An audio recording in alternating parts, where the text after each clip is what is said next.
नमस्कार साथियों, कैसे हैं आप सब लोग। उम्मीद करता हूं आप सब लोग अच्छे होंगे। तो स्वागत है आपका हमारे YouTube चैनल की एक और वीडियो में। आज की वीडियो में हम बात करेंगे उत्तराखंड इतिहास की। देखिए, उत्तराखंड का इतिहास जो हमारी परीक्षाएं हैं बहुत ही महत्वपूर्ण है, क्योंकि यहाँ से हमेशा सवाल आते हैं और उत्तराखंड का इतिहास हमारी संस्कृति को पहचानने के लिए भी बहुत ही महत्वपूर्ण हो जाता है। ठीक है, तो हम उत्तराखंड का इतिहास आज से चैप्टर वाइज शुरू कर रहे हैं। तो सबसे पहले हमने शुरू किया है चंद वंश। यहाँ से जितने भी राजा आए, महाराजा आए, उनके बारे में हम डिटेल से बात करेंगे। ठीक है, बहुत ही महत्वपूर्ण है उत्तराखंड की दृष्टि से चंद वंश, और यहाँ हम पूरी डिटेल में बात करेंगे ताकि यहाँ से जितने भी क्वेश्चन आए वह आपके यहाँ से सही हो जाए। ठीक है, कोई भी ऐसा क्वेश्चन ना बचे कि जो मैंने पढ़ाया और आए ना। तो सभी क्वेश्चनों को समाहित किया गया है यहाँ पे, और वन लाइनर करके यहाँ पे पीडीएफ में दिया गया है। बाकी जो भी समझाने की चीज़ें हैं वह ज़रूर समझाई जाएंगी। तो चलिए वीडियो को शुरू करते हैं। तो देखिए, उत्तराखंड का जो इतिहास है वह आद्य ऐतिहासिक काल से शुरू हो जाता है।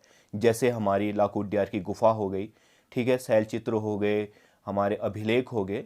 फिर उसके बाद ऐतिहासिक काल आता है। ऐतिहासिक काल में हमें बहुत सारी चीज़ें मिल जाती हैं, जैसे हैदराबाद में जो मिले हुए चूड़ी रिंगाल्स हैं वह हो जाते हैं। ठीक है, तो ये सब चीज़ें क्या हो जाती हैं, हमें मिल जाती हैं। उसके बाद अगर बात करें पहले राजनीतिक शासन की उत्तराखंड में, तो पहला जो राजनीतिक शासन था वह कुलिंद ने किया, और उसके बारे में उतनी जानकारियाँ नहीं मिलती हैं।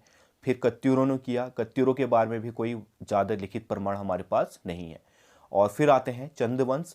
तो चंदवंश से हम यहाँ पे शुरू करेंगे, और कुलिंद और जो कत्यूर है वह भी पढ़ेंगे, पर उसको हम बाद में करते हैं। पहले जो इम्पोर्टेंट है, ताकि जो आबकारी वाली परीक्षा है उसमें आपको सहूलियत मिले, उसके लिए हम पहले चंद शासक को कंप्लीट करेंगे। ठीक है, क्योंकि यहाँ से ज़्यादातर सवाल आते हैं। तो पहले चंद शासकों में हम पढ़ेंगे चंद शासक आए कैसे। देखिए, इससे पहले मैंने अभी बताया था क्रम, पहले कुलिंद आए, कत्यूर आए, और उसके बाद चंद शासक आए।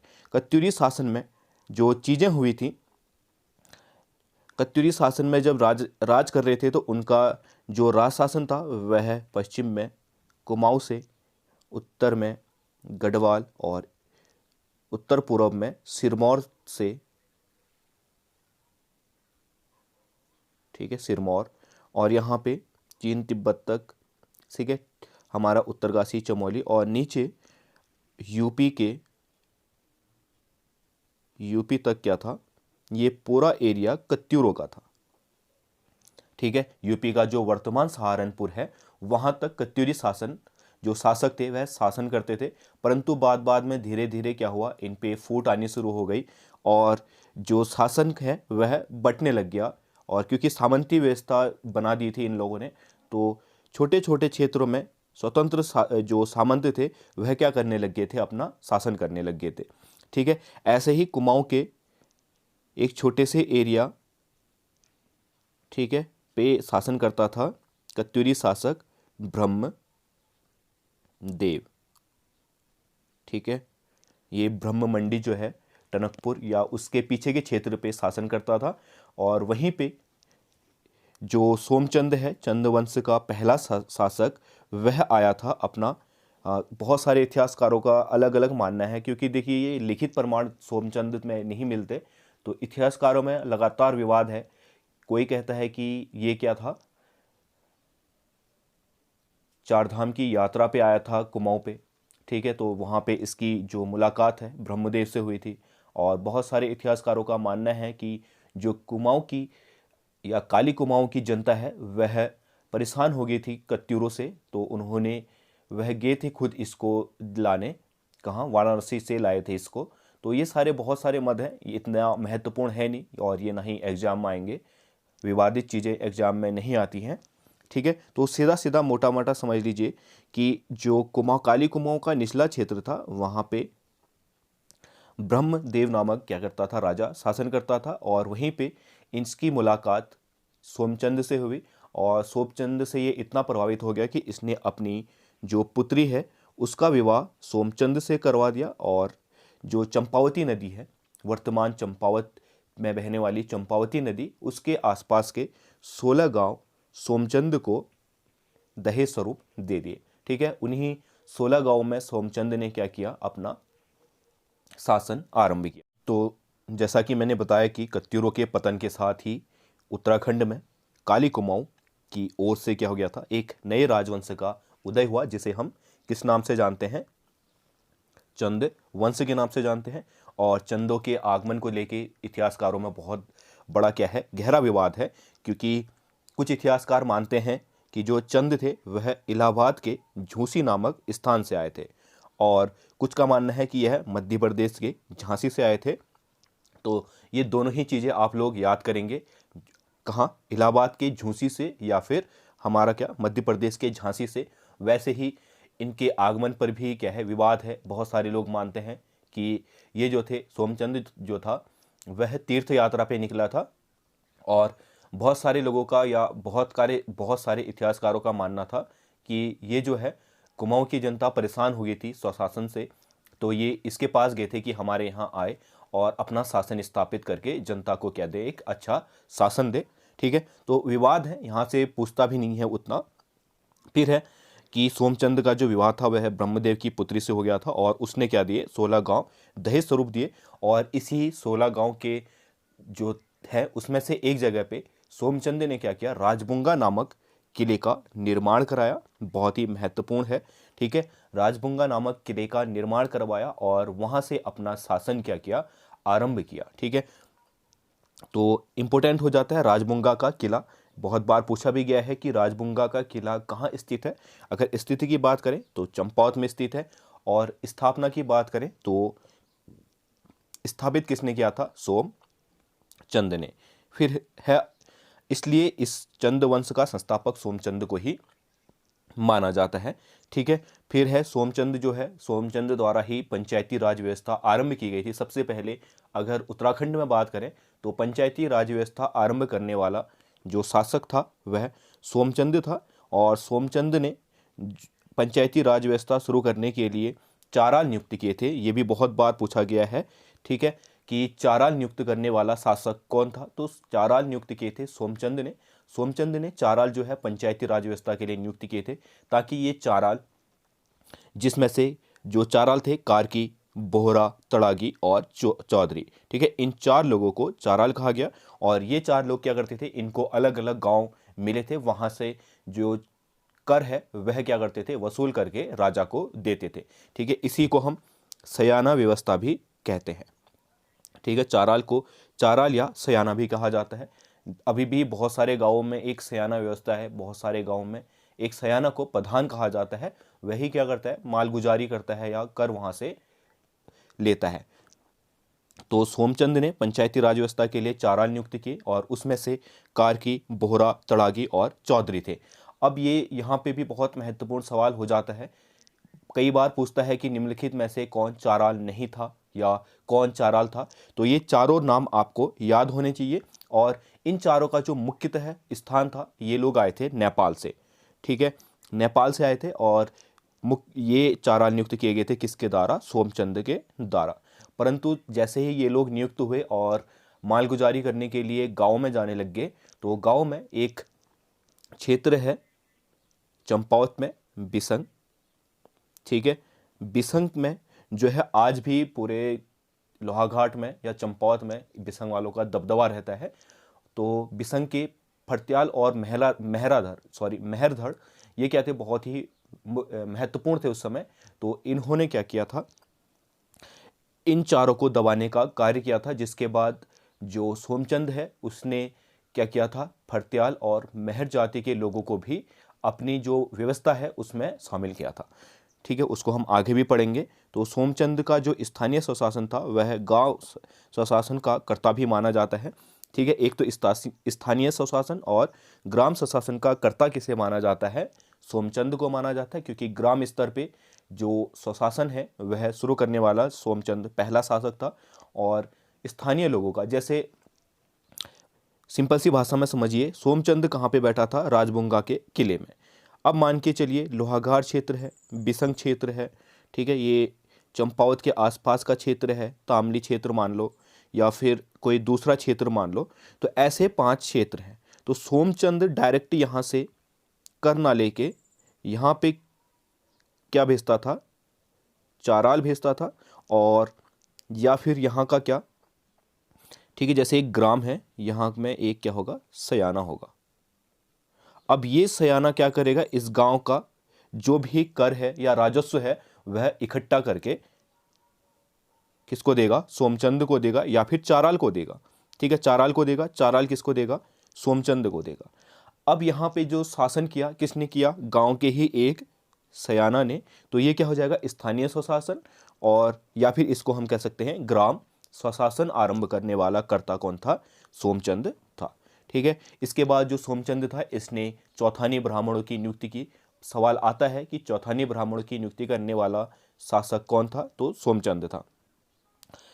मुख्यतः जो सोमचंद था वह एक मांडलिक राजा था। अब मांडलिक राजा क्या होता है, मांडलिक राजा मतलब कि यह एक स्वतंत्र राजा नहीं था, यह भी जो जनता का कर था वह किसी और राजा को देता था। तो इसका जो राजा था वह था मल्ल शासक जय मल्ल। ठीक है, उस समय डोटी में एक शासन चल रहा था जिसको हम मल्ल शासक के नाम से जानते हैं, मल्ल शासन। और उसका जो शासक था उस समय जयमल्ल। तो यह जयमल्ल को कर देता था कि शासन करने के लिए, ठीक है, चंपावत में या काले कुमाऊं में जो शासन कर रहा था उसका जो ये कर देता था जयमल्ल को। तो ये एक क्या था, एक मांडलिक राजा था, अपने आप में स्वतंत्र ना होके यह किसी के अधीन क्या करता था, शासन करता था। और किसके अधीन था, तो यह जयमल्ल के अधीन था। फिर है सोमचंद के समय से ही उसके शासनकाल में फर्त्याल व मेहर का दबदबा था। मैंने अभी बताया कि जैसे ही जो चाराल हैं वह मालगुजारी करने के लिए बिसंग क्षेत्र में गए, तो बिसंग क्षेत्र में उनका बड़ा एक हड़कंप हो गया। और कहीं पे इतिहासकारों का मानना है कि उन्होंने क्या किए थे, जो जितने भी चाराल हैं उनके सर काट के जो चंपावत है वहाँ का एक चौराहा है उसके पेड़ के नीचे दफना दिए थे। आज उसको बूढ़ा चौड़ के नाम से या बूढ़ा चौराहा के नाम से जाना जाता है। तो ऐसा मानना है बहुत सारे इतिहासकारों का मानना नहीं है। तो उसके बाद जो है राजा समझ गया कि क्या है, अगर यहाँ पे शासन करना है तो फर्त्याल व मेहर या बिसंग क्षेत्र के लोगों को शामिल करना जरूरी है। तो उसके बाद से ही फर्त्याल व मेहर जाति के लोगों का चंद वंश में एक तरीके से आधिपत्य या शुरू हो गया या दबदबा शुरू हो गया था। और उसके बाद ही जो सोमचंद का शासन था वह दो धड़ों में मुख्यतः बढ़ गया था। ठीक है, एक था फर्त्याल धड़, और जिसमें जो राजा था फर्त्याल धड़ का हिस्सा था और राजकुमार जो था मेहर धड़ का हिस्सा था।